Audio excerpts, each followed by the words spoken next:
Alors, je commence en disant que ce sera une présentation à quatre voix avec Lucie Alivière qui parlera après moi, après Isabelle Iladès et Nicolas Douquet,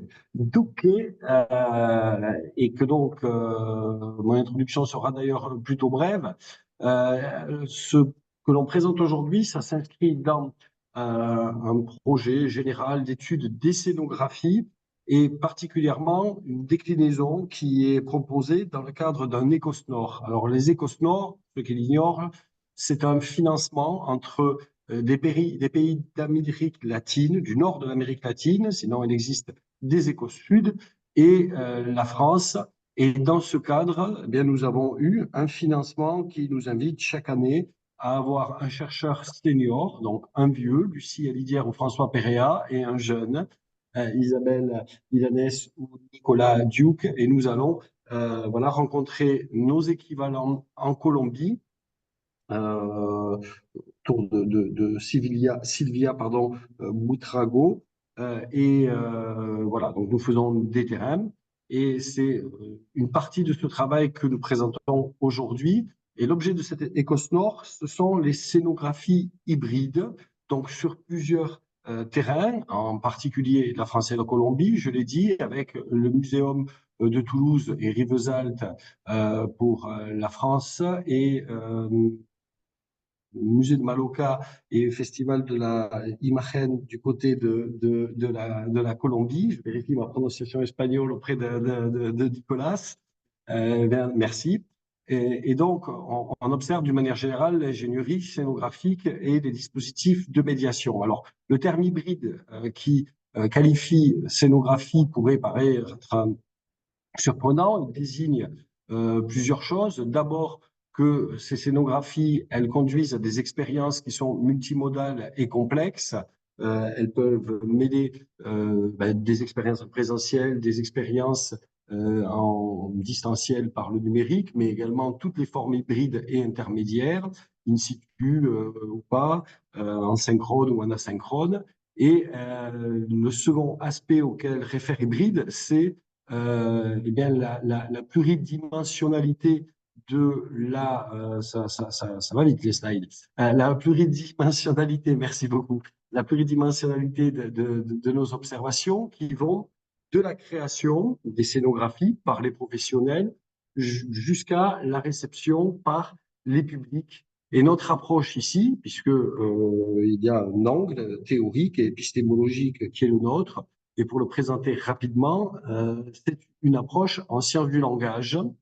Si tu peux passer à la slide suivante, même si elles sont juste illustratives, merci, qui mêle les approches discursives et interactionnelles avec une approche des interactions qui mêle à la fois, alors, de manière classique en sciences du langage, les interactions entre les êtres humains, que ce soit des interactions professionnelles qui conduisent à créer des scénographies ou des interactions au cours des expériences de la part des visiteurs, mais également qui envisage, notamment dans l'approche TDI, mais pas seulement, texte et discours interaction, des approches entre les humains et les machines. C'est une approche qui n'est pas logocentrée, c'est une approche qui suppose une observation in situ, en cours d'action, pour la plupart des recherches que nous faisons.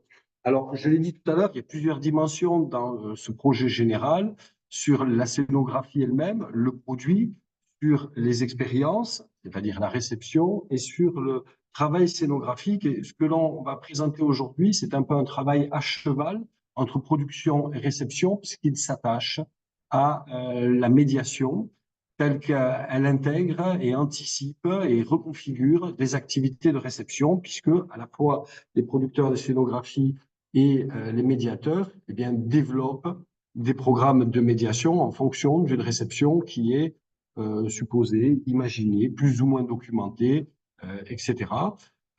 Et donc, pour le présent travail, on va avoir un accent notamment en particulier sur les médiateurs qui travaillent avec des documents professionnels, des guides qui sont développés en même temps que l'on développe les scénographies ou à la suite, qui ont des formations, qui ont aussi leur propre vécu, qui leur fait aborder la médiation depuis un certain point de vue, qui projettent, on l'a dit tout à l'heure, des activités et des rétroactions à partir des médiations qu'ils ont effectuées. Et donc saisir cette activité et cette complexité de l'activité de la médiation, c'est quelque chose qui n'est pas évident. Et il y a un outil que nous expérimentons, que nous utilisons, enfin un outil, plutôt une méthodologie, et l'on doit notamment aux Colombiens de l'avoir envisagé. On peut laisser tomber les slides puisque je vais te donner la parole, Lucie. Cet outil, c'est la sonde culturelle dont Lucie va nous faire une présentation.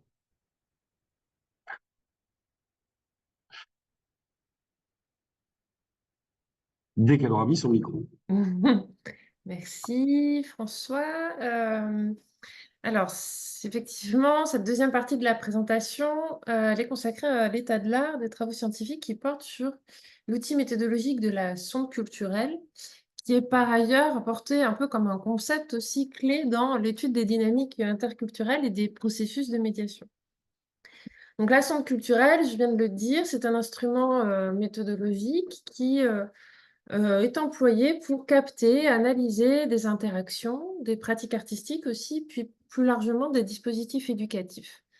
En France et en Colombie, des chercheurs d'horizons très diverses, mais néanmoins en sciences humaines et sociales, explorent cet outil et donc c'est un concept qui est assez riche, mais en même temps relativement simple à mettre en place dans sa forme et dans son application. Donc l'état de l'art que je propose maintenant, en lien avec ce que nous faisons dans le projet Scénographie hybride, va plutôt mettre en évidence les champs d'études qui utilisent la sonde culturelle.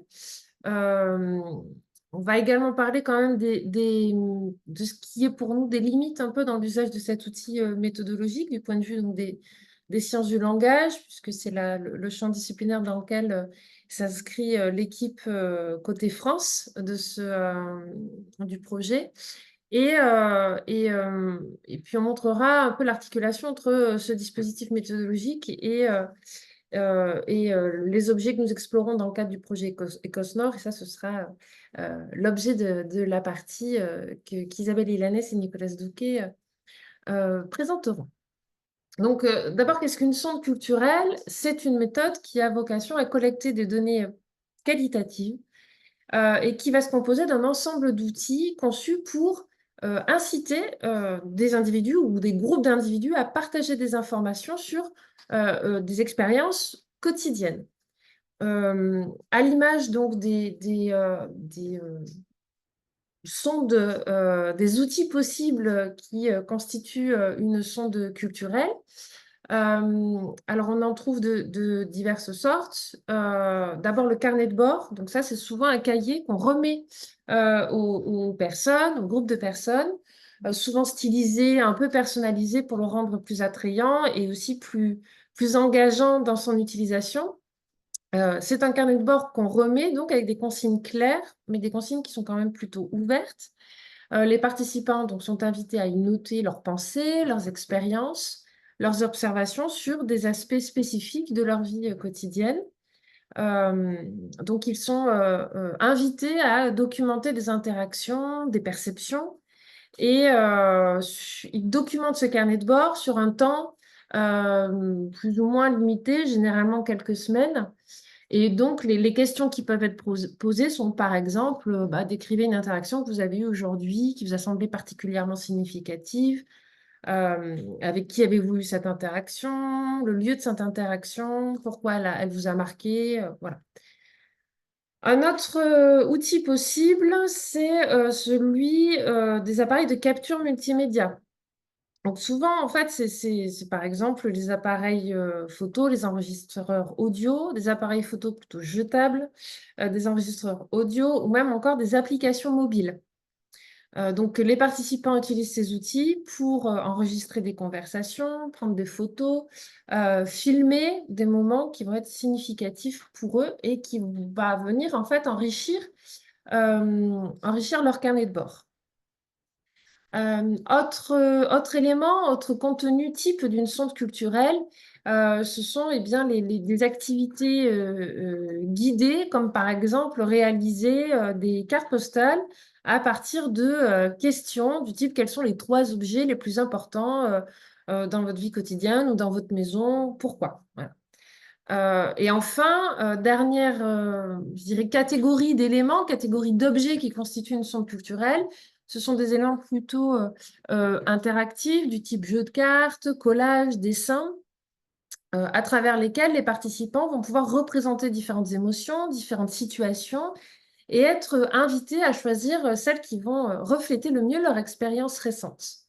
Donc, ils peuvent du coup créer des collages avec des magazines que les créateurs de la sonde auraient pu fournir.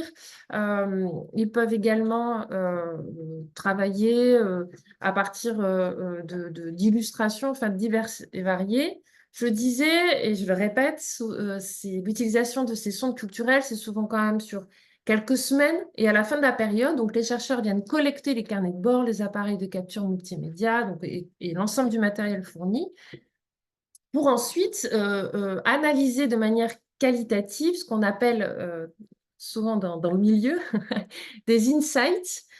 Donc l'idée, c'est vraiment c'est vraiment toutes ces données en fait matérialisées que produisent les participants et qui vont donc renseigner de manière plus ou moins nuancée, plus ou moins détaillée, les pratiques quotidiennes, les pratiques culturelles aussi, puis leur perception. Dernier élément constitutif de la sonde culturelle, c'est que c'est un outil méthodologique qui participe d'un processus de conception participative, ce qu'on appelle aussi de co-design. D'accord? C'est vraiment pour s'assurer notamment que, par exemple, des produits, des services qui vont être développés vont répondre le plus proche possible des besoins et des aspirations des personnes ou groupes de personnes pour stimuler la réflexion et la créativité. Donc, la sonde culturelle, étant un outil méthodologique, va être investigué dans différents champs d'études, dans différents travaux de recherche qui vont s'inscrire, en tout cas en France, principalement dans les champs de l'anthropologie, des études culturelles ou encore de la médiation numérique. En anthropologie et études culturelles, on a des travaux comme ceux de Martine Ségalen ou encore de David Le Breton, qui ont été pionniers dans l'exploration, en France en tout cas, des pratiques culturelles au quotidien. Ségalen, pour avoir étudié les rites et les traditions familiales, et qui a donc utilisé la sonde culturelle pour révéler, identifier les dynamiques identitaires ou encore les transformations sociales, et Le Breton, pour s'intéresser à la perception du corps, des expériences dites sensibles, faisant ainsi de la sonde culturelle un outil pour décrypter plutôt les significations qui sont attachées aux gestes ou encore aux pratiques corporelles. Je donnerai à la suite des références bibliographiques, évidemment. En ce qui concerne le champ de la médiation, donc il y a la médiation numérique, mais aussi les humanités numériques, qui, donc avec l'essor des technologies numériques, ont utilisé la sonde culturelle. Et là, ce sont des chercheurs comme Mila de Douai ou encore Bruno Bachimo, qui ont, à travers l'utilisation de ces sondes, examiné les dispositifs numériques, dispositifs numériques culturels. Donc, les sondes ont été utilisées pour capter toutes les manifestations d'ordre culturel dans l'espace numérique et du coup, qui se sont intéressés aux interactions en ligne, aux contenus produits dans le cadre des cultures contemporaines numériques. Et dernier champ qu'on a pu identifier pour cet état de l'art, c'est celui des interactions homme-machine. Donc là, on a plusieurs travaux de recherche, alors notamment en didactique puis en sciences de l'éducation, qui ont utilisé la sonde culturelle et notamment on a le travail de Saïda Lalia ou encore Audrey Perry, qui donc ont utilisé la sonde culturelle pour étudier les usages et les représentations des tablettes numériques chez les enfants de 6 à 10 ans. Donc, je cite celui-ci parce que c'est celui qui est revenu le plus, mais plus largement, la sonde culturelle, dans ce domaine-là, a vraiment vocation à montrer comment les interactions, documenter en fait les interactions, là ici des enfants, mais dans d'autres champs, interactions avec les technologies numériques, notamment donc, dans le domaine éducatif. Donc là, c'est pour montrer comment les dynamiques culturelles sont plus ou moins complexes autour de l'usage des technologies dans ces contextes éducatifs et scolaires. Donc ici, plusieurs références bibliographiques, évidemment, que l'on pourra partager à la suite dans le chat. Pour ce qui concerne la Colombie, l'approche de la sonde culturelle, elle est souvent liée à des dynamiques sociales et politiques, liées essentiellement à la préservation et à la valorisation du patrimoine culturel. Donc, du point de vue des dynamiques sociales et politiques, on a identifié les travaux de chercheurs tels que ceux d'Anna Maria Ochoa-Gautier, je m'excuse par avance de mon accent espagnol, et Jaime Arocha, qui se distinguent par leur utilisation de la sonde culturelle pour là, en fait, explorer les liens entre culture et politique. Ochoa-Gautier, par exemple, s'est focalisé, lui, sur les pratiques sonores et musicales pour comprendre notamment certaines résistances du point de vue culturel en Colombie. Et Arocha, elle, s'est plutôt concentrée sur les populations afro-colombiennes et a utilisé la sonde culturelle pour travailler, pour étudier les pratiques de résilience face à la marginalisation de certaines cultures en Colombie. Alors, ces travaux ne sont pas forcément les plus récents. Et bon, Nicolas en dira certainement un mot, ou en tout cas a une connaissance bien plus approfondie que moi, mais l'idée, c'est qu'il y a eu quand même un basculement un peu, je dirais, sur la prise en compte de la multiplicité des cultures en Colombie, alors qu'il y a de ça 20-30 ans, il y avait une tendance, je pense, à lisser un peu ces aspects-là. Et donc là, la sonde culturelle, dans ces travaux-là, a vraiment cherché à mettre en évidence la pluralité des cultures. Et l'autre champ couvert par les études en Colombie qui utilisent la sonde culturelle, c'est celles qui vont s'intéresser donc au patrimoine culturel, à l'éducation. Donc la sonde culturelle, elle est un outil qui est très répandu dans les travaux qui s'intéressent notamment à la transmission des savoirs traditionnels. Là, on a le travail de Herman Meria Pavoni sur la mémoire historique et le patrimoine matériel en Colombie, ou encore des initiatives qui ont été faites par le ministère de la Culture en Colombie, qui utilisent les sondes culturelles pour intégrer les pratiques artistiques locales dans des programmes éducatifs, participant ainsi à renforcer l'identité culturelle des jeunes générations. Je clôturerai ma partie sur disons, les liens que nous avons faits entre l'utilisation de cet outil et ce que nous avons l'habitude d'utiliser comme appareil méthodologique dans le champ des sciences du langage, et en particulier d'analyse du discours et de la linguistique interactionnelle. La sonde culturelle, nous sommes d'accord pour dire qu'elle permet de recueillir des données directement auprès de participants dans des environnements naturels et quotidiens. Lorsque, par exemple, on demande à des personnes de tenir un carnet de bord ou de capturer des interactions via des enregistrements audio ou vidéo, on va pouvoir recueillir des échantillons de discours qui sont authentiques et aussi diversifiés.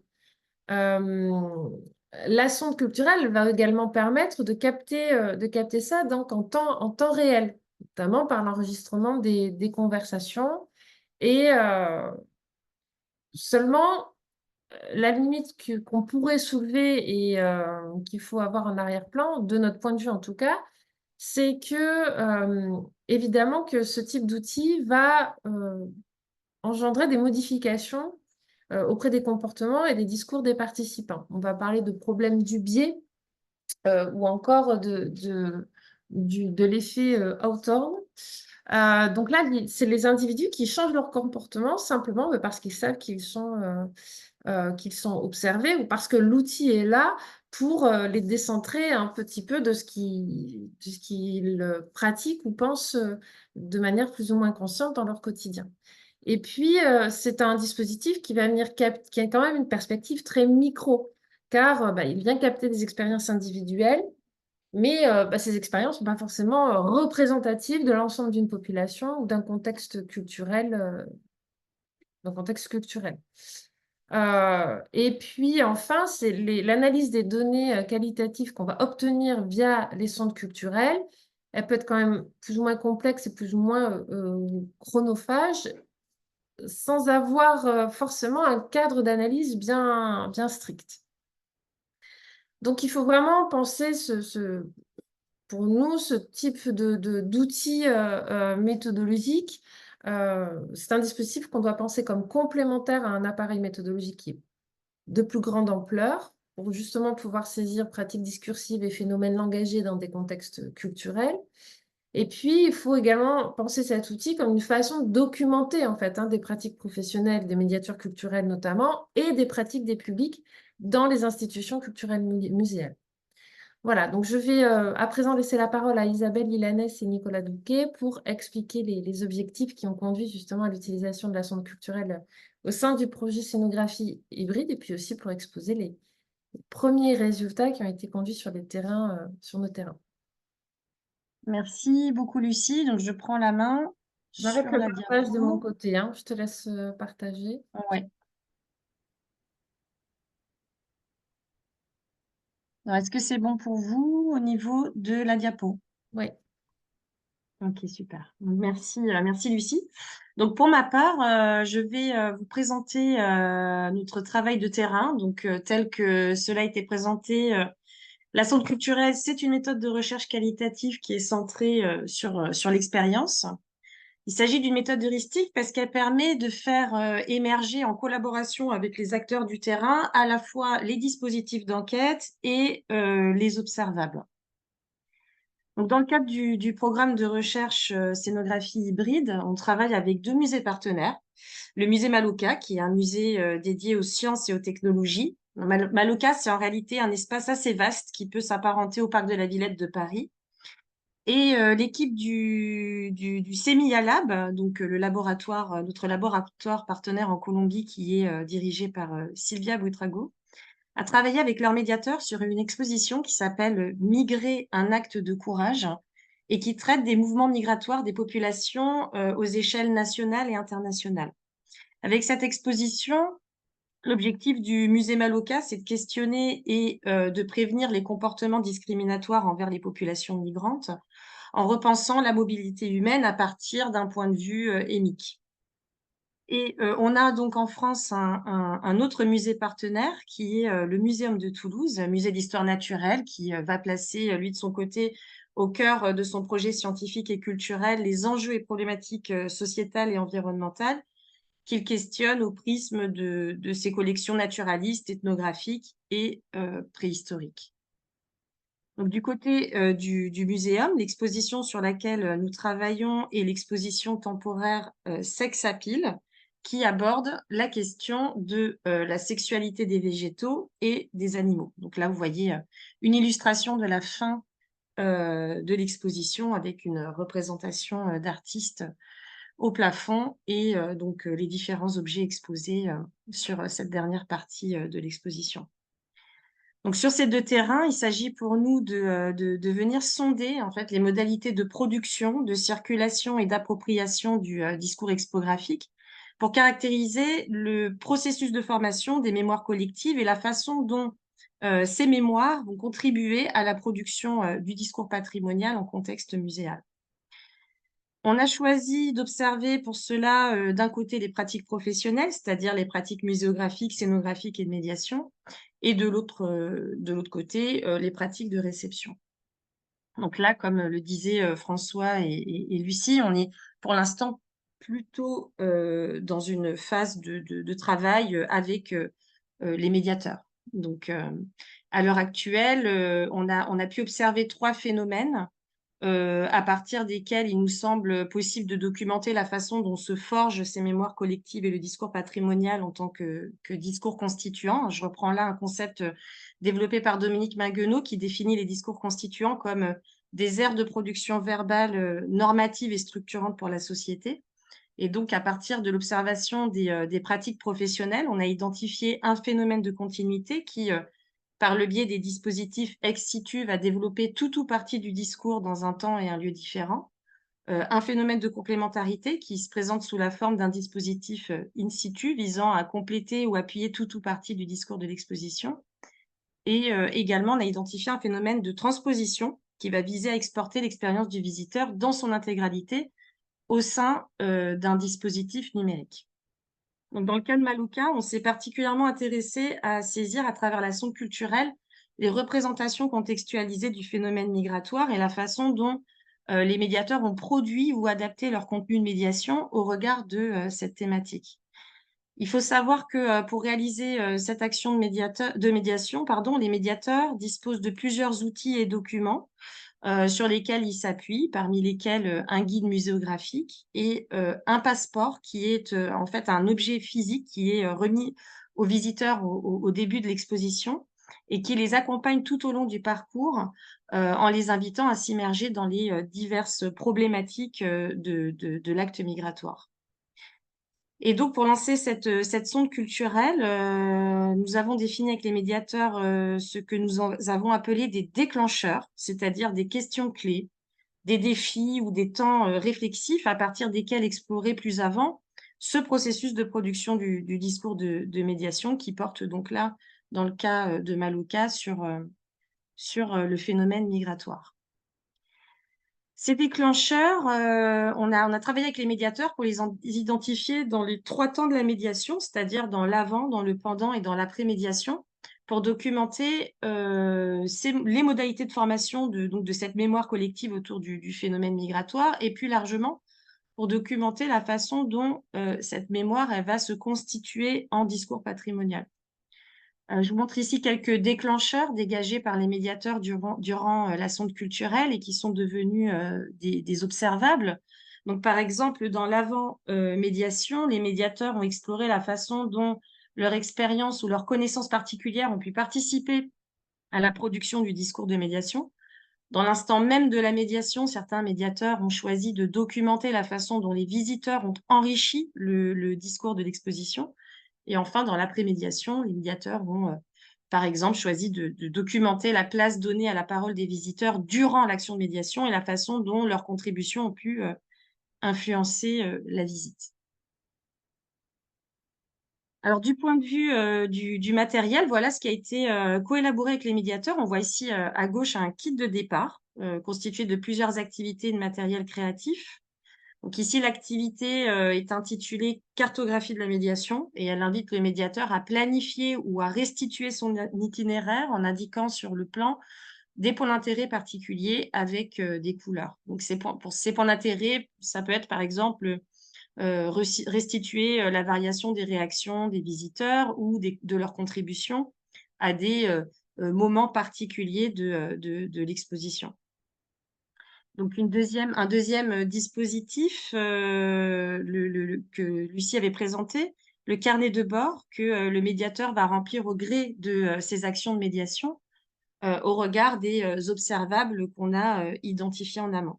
Il faut savoir que ces questions déclencheurs, ces observables, ils sont identifiés avec chaque médiateur. Alors, on travaille en focus group, mais c'est vrai que chaque médiateur vient avec ses problématiques particulières ou ses observations particulières. Donc, il y a des questions clés par médiateur. Et il y a aussi une réflexion plus collective qui est menée dans le groupe et à l'échelle de l'institution. Du côté du muséum, nous démarrons la sonde du culturel, on en est au début. Donc au Muséum de Toulouse, il faut savoir que médiation numérique et médiation humaine constituent 2 processus simultanés et que l'organisation de leurs processus de travail respectifs sont donc distincts. Donc nous, on a travaillé principalement avec la médiation humaine et la médiation numérique, mais en ce moment, on travaille davantage avec la médiation humaine. On a donc d'un côté, pour ces 2 services, la médiation humaine qui est assurée, enfin du côté de la médiation humaine, donc le service est assuré par un chef de service et son équipe composée d'environ 20 médiateurs qui agissent à la fois dans l'exposition permanente, dans les expositions temporaires, dans les expos itinérantes, mais aussi sur l'ensemble du panel d'activités hors les murs. Et du côté de la médiation numérique, le service est coordonné par une seule personne qui est chargée de la transition numérique à l'échelle de l'institution et qui a donc, au-delà des expositions, aussi une mission stratégique de gestion de la transformation numérique sur l'ensemble des activités du muséum. Donc, comme je vous le disais, pour le moment, on est au stade d'initialisation de cette sonde culturelle. On a démarré le projet en présentant cette méthode de recherche au cours d'un premier atelier, puis on a invité les médiateurs intéressés par le projet à se porter volontaires pour rejoindre notre groupe de travail. Et c'est au cours d'un deuxième atelier qu'on a échangé ensemble sur des éléments, les éléments liés à leur pratique. Il s'avère que 2 grands axes d'observation ont émergé de ces échanges. Le premier axe est davantage lié à la pratique de la médiation de manière générale au sein d'une institution culturelle. Donc là, pour les médiateurs, il s'agit davantage de développer une réflexion holistique sur la place de la médiation dans le processus de conception des expositions, car les problématiques qu'ils ont soulevées sont principalement liées à la gestion de leurs contraintes propres et qui sont le plus souvent du ressort de la gestion des flux ou de la typologie des publics, mais également de l'importance du rôle social du musée. C'est un questionnement qui est vraiment central dans leur pratique, qui anime vraiment leur pratique.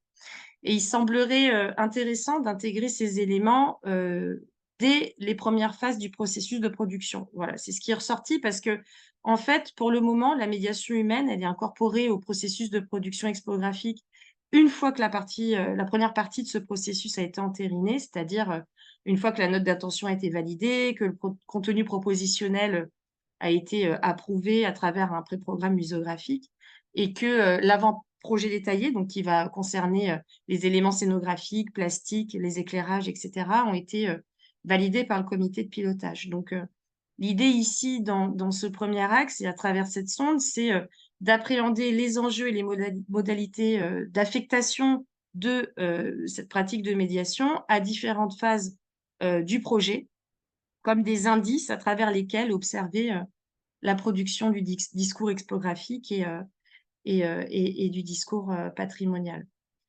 Le deuxième grand axe qui a émergé de nos échanges est lié aux particularités de l'expérience de médiation dans l'exposition temporaire Sex Appeal.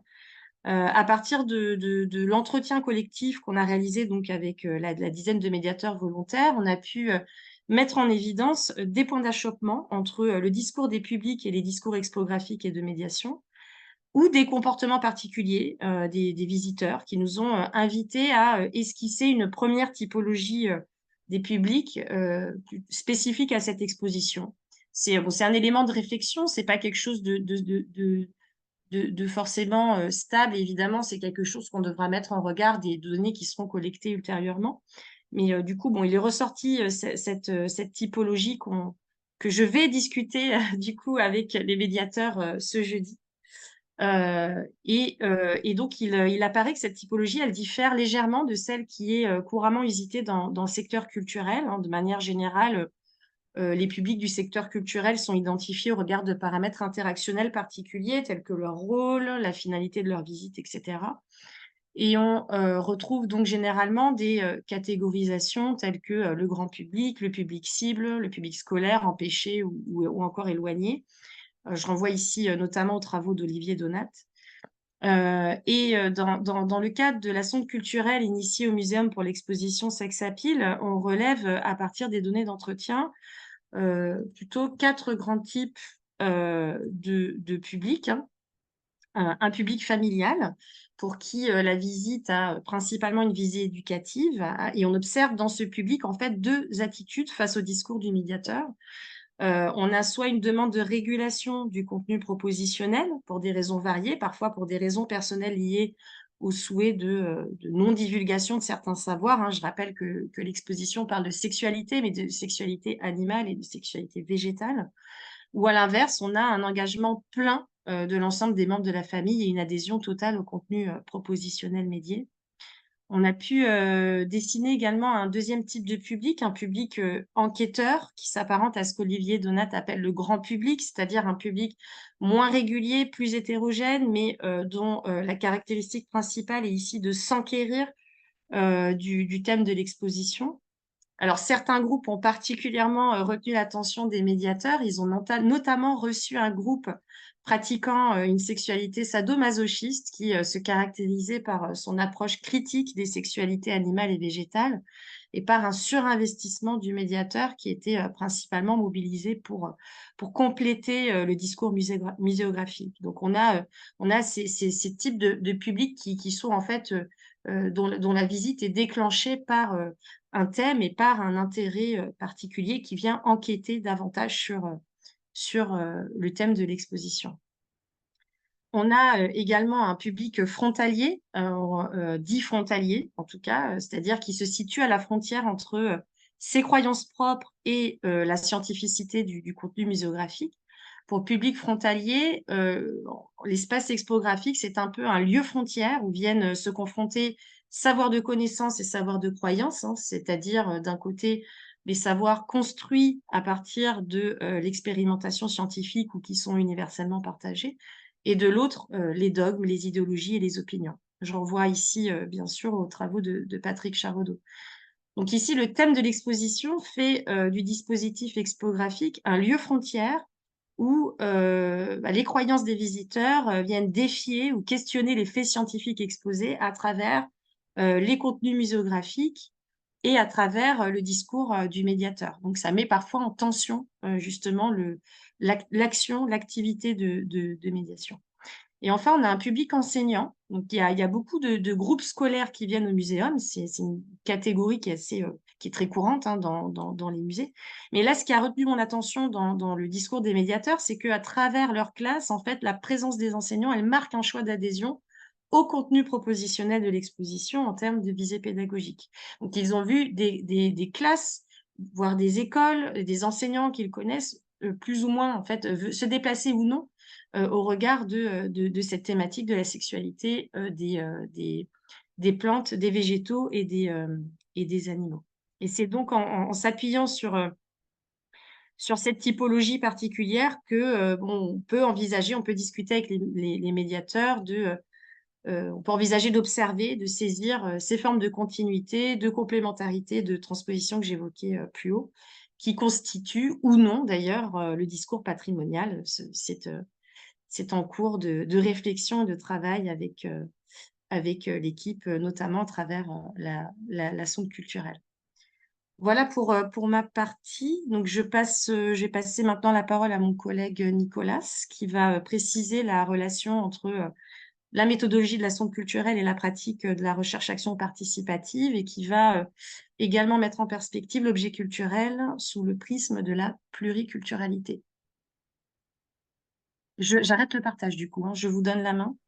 Non, tu peux continuer Je à continue. partager. Ok, Oui, très bien, oui, ça marche. s'il te plaît, merci. Parce que j'ai créé un slide, ça serait plus simple si tu partages. Euh, Comme Isabelle, elle a dit, je vais présenter plutôt la relation entre la sonde culturelle et une culture ou des cultures qui sont plurielles.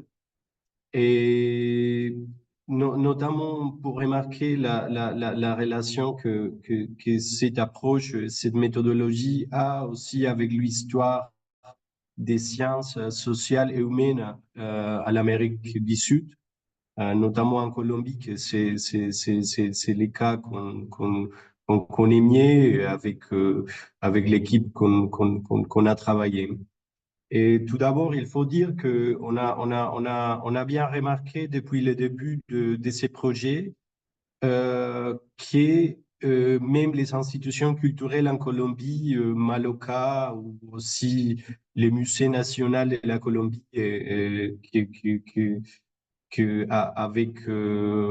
avec lesquels on avait échangé aussi au début de ces projets, ils reconnaissent toutes comme institutions culturelles que la Colombie, c'est une culture plurielle. Ça veut dire qu'il y a une coexistence de cultures à l'intérieur d'une énorme communauté politique qui est aussi une communauté politique plurielle.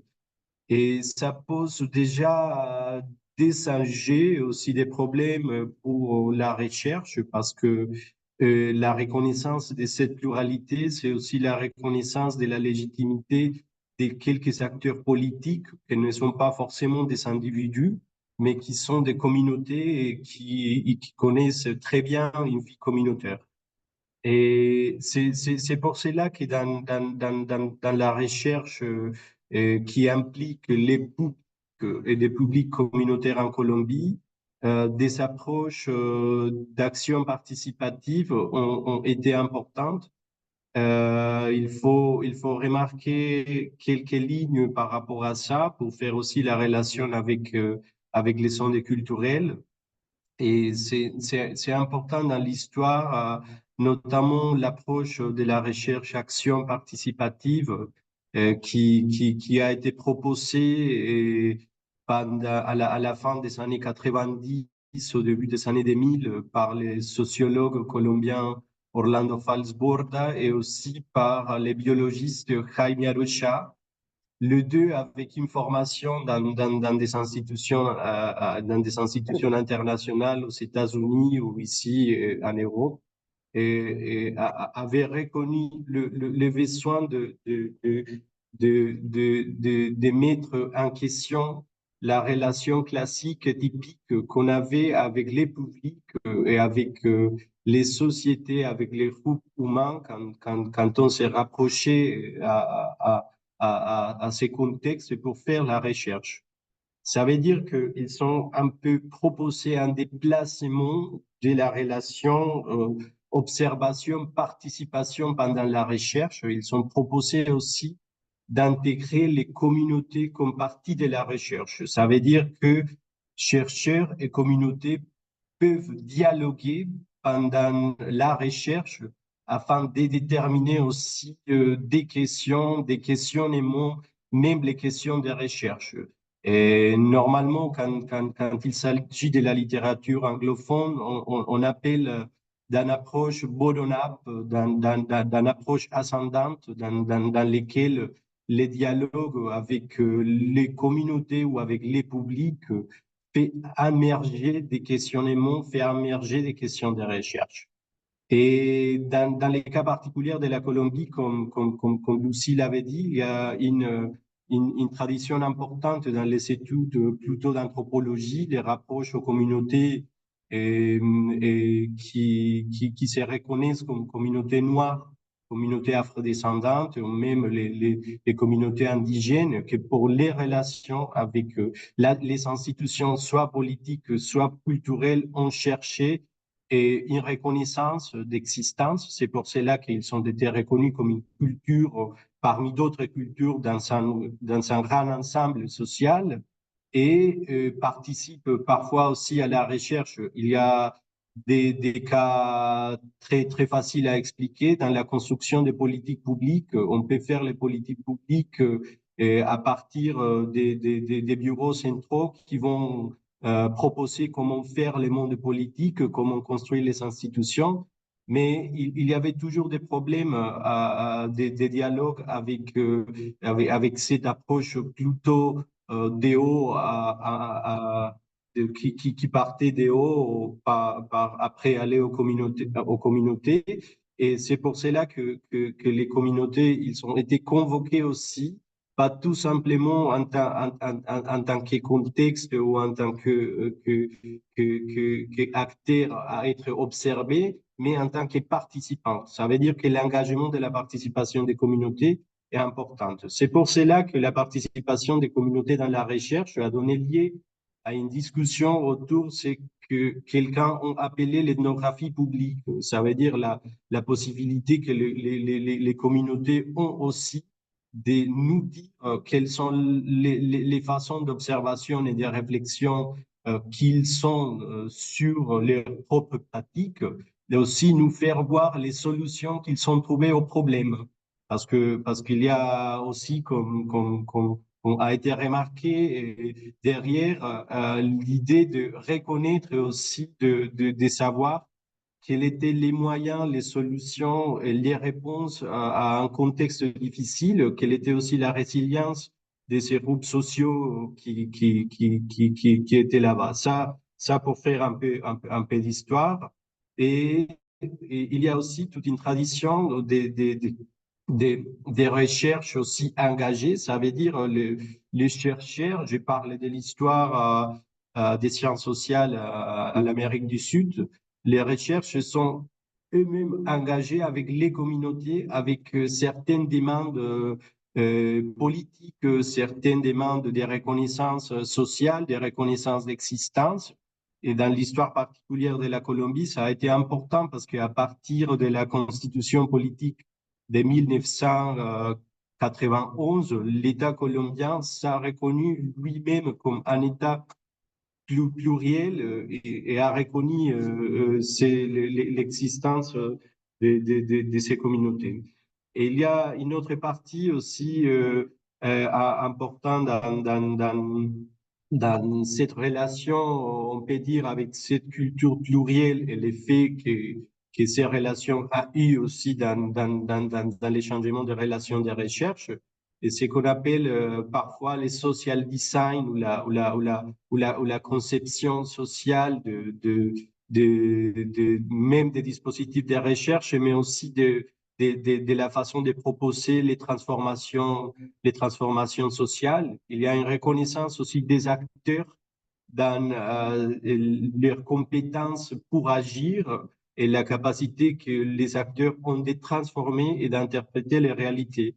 Vous voyez très bien que la méthodologie des sondes culturelles, c'est une méthodologie qu'on pourrait dire est mixte aussi, parce qu'à la fois, il y a des techniques traditionnelles, il y a des entretiens, il y a aussi les observations qu'on peut faire, il y a aussi les enregistrements ou les enquêtes de terrain qui font les chercheurs, mais il y a aussi un engagement des acteurs qui sont en train de faire une action ou qui font partie déjà d'un groupe, qui font partie d'une équipe, et il y a certainement un déplacement.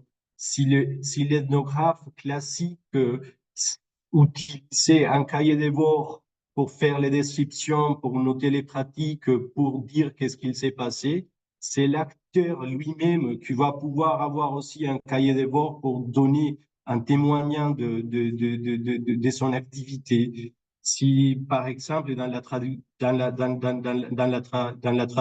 tradition aussi de la sociologie, on peut penser dans l'exemple de Gregory Bateson, les enregistrements étaient importants pour savoir qu'est-ce qu'il s'est passé dans les rituels culturels, et la caméra a pris un lieu aussi d'observation pour enregistrer les pratiques. Et dans la méthodologie de la sonda culturelle, ce sont les acteurs aussi eux-mêmes qui vont pouvoir enregistrer, qui vont pouvoir aussi nous montrer ce qu'ils sont en train de voir, ce qui est important pour eux. Et ça, c'est complémentaire à les autres techniques, on pourrait dire, plus traditionnelles des recherches, mais ça les donne aussi l'opportunité aux acteurs de participer dans la co-construction et dans la construction et dans la co-construction de la recherche. Et comme une partie centrale aussi de la réflexion et des analyses aussi après, parce qu'il y a bien évidemment les restitutions avec les acteurs. Il y a aussi une reconnaissance de ce qu'ils savent faire et comment les faire. Et ça se prend en compte. C'est pour cela que la façon de concevoir la sonde culturelle se débat sur une façon participative. Il y a une co-construction, un travail collaboratif dans une étape de la recherche entre les groupes de chercheurs et les groupes concernés. Et il y a aussi une reconnaissance de la pluralité des cultures, pas tout simplement de la pluralité, on peut dire, ethnique, mais il y a aussi une pluralité académique, technique. Il y a des savoirs et des connaissances différentes qu'on a trouvées même dans un groupe qu'on pourrait supposer homogène, comme les médiateurs d'un musée, comme les musées de Toulouse. on a aussi trouvé des différences importantes. Il y a des médiateurs qui ont plutôt une formation scientifique que des biologie, paléontologie, mais il y a aussi des médiateurs qui ont plutôt une formation dans les sciences sociales et humaines. Et ça va changer les relations avec la muséographie, ça va changer la relation avec l'exposition, bien évidemment, et ça peut changer aussi la relation avec les publics. C'est pour cela que cette reconnaissance des pluralités, cette reconnaissance des diversités et des continuités dans les relations, c'est important dans tous ces cadres-là. Et ici, pour parler un petit peu des auteurs qui ont été importantes, j'avais déjà mentionné les sociologues Orlando Falsborda, les biologistes Jaime Arocha, mais il faut aussi dans les social design penser notamment, non, tu peux fermer cette partie, dans les social design, penser notamment dans Arturo Escobar, qui a publié ses bouquins Designs for the Rivers dans l'année 2018, et qu'en espagnol s'appelle L'autonomie des designs. C'est aussi un travail intéressant. Mais il faut aussi reconnaître les travaux de chercheurs colombiens qui travaillent avec nous, notamment les travaux de Silvia Huitrago, qui a fait une recherche participative très importante par rapport à la résistance technologique dans des communautés paysannes en Colombie et aussi dans quelques quartiers de la Colombie. C'est un travail notable. Et aussi les travaux de Paola Vargas, qui nous a proposé aussi de regarder la sonda culturelle comme une possibilité méthodologique complémentaire à ce qu'on fait traditionnellement dans les sciences du langage et dans la recherche des sciences sociales. Et dans la tradition plutôt du documentaire, très importante aussi, je l'ai dit parce que peut-être vous êtes intéressé, de regarder les travaux de documentaires et filmiques, notamment de Victor Gaviria, mais aussi spécialement les documentaires de Carlos Majolo et Luis Ospina, qui ont fait aussi un travail communautaire très intéressant pour arriver à faire à la fois des productions audiovisuelles internationalement bien reconnues, mais avec une participation communautaire très importante. Et c'est ça plutôt que je voulais dire, montrer un petit peu comment une histoire particulière, une relation particulière entre les chercheurs, les acteurs, a donné lieu aussi à des méthodologies alternatives complémentaires et mixtes comme cette méthodologie de la sonde culturelle. Et bon, je vous remercie. Et je pense que après, on va un petit peu discuter avec vous sur les projets. Je ne sais pas si mes collègues Lucie, François ou Isabelle, ils veulent dire quelque chose par rapport à cette présentation. Nous avons une très belle slide. Merci pour votre attention.